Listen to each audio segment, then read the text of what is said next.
Chapter 16 of the Tale of Betsy Butterfly. This recording is in the public domain.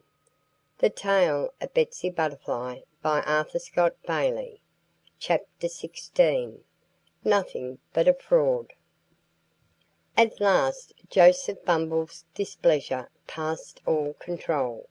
He began to buzz as loud as he could, hoping to drown Buster Bumblebee's buzzing, so that Buster could no longer talk to Betsy Butterfly. Naturally, Buster soon had to raise his own voice, in order to make himself heard. And soon the two made such a roar that everybody else had to stop up his ears. Noticing a look of distress on Betsy Butterfly's face, Buster asked her what the trouble was. "You and your cousin Joseph are making a terrible racket," she told him. "My cousin Joseph!" cried Buster Bumblebee. "And who is he, I should like to know? Point him out to me, please, for I don't know I had a cousin at this party." "There he is," said Betsy Butterfly, nodding her head towards the glowering Joseph. "What, that unshaven stranger in the yellowish brown suit?" cried Buster Bumblebee. "I assure you he's no relation of mine." "You must be mistaken," Betsy persisted. "He says he's your cousin, and of royal blood himself." "Nonsense!" cried Buster Bumblebee. "Just let me talk to him a moment and I'll soon prove that your friend is nothing but a fraud." Accordingly Buster left her, and straightway perched himself upon a daisy directly in front of Joseph Bumble. "Howdy do," said Buster. "I hear you've been talking about me." Now, Joseph Bumble's only thought was that the noisy chap in the yellow and black velvet must have overheard what he had said to Chirpy Cricket about throwing him out of the party. "I don't care to talk with you," Joseph announced in his grandest manner. "I'm from such a fine family that I have to be very particular about who I'm seen with." "Is that so?" said Buster. "I suppose if Buster Bumblebee were at this party you'd be glad to talk with him?" "I should say I would," was the other's answer.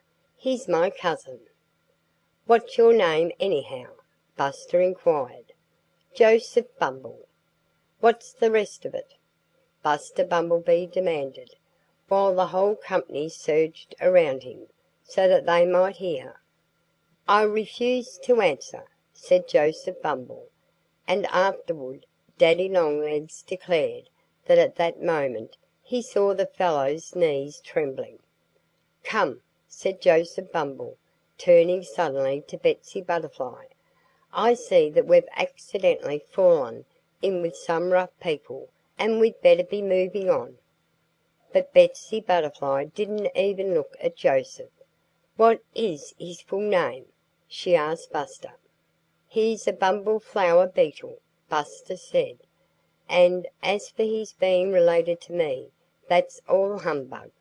This stranger is no kin either to the bumblebee or any other bee family.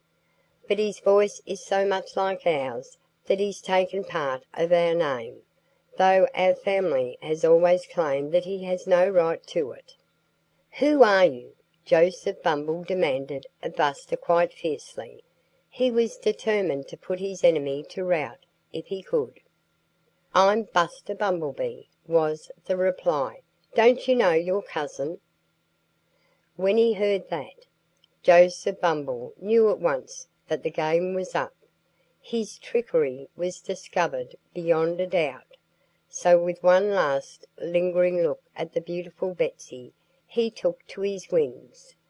And no one ever saw him in those parts again. As for Betsy Butterfly, she never could bear, after that, to hear the name of Joseph Bumble so much as mentioned. Chapter 17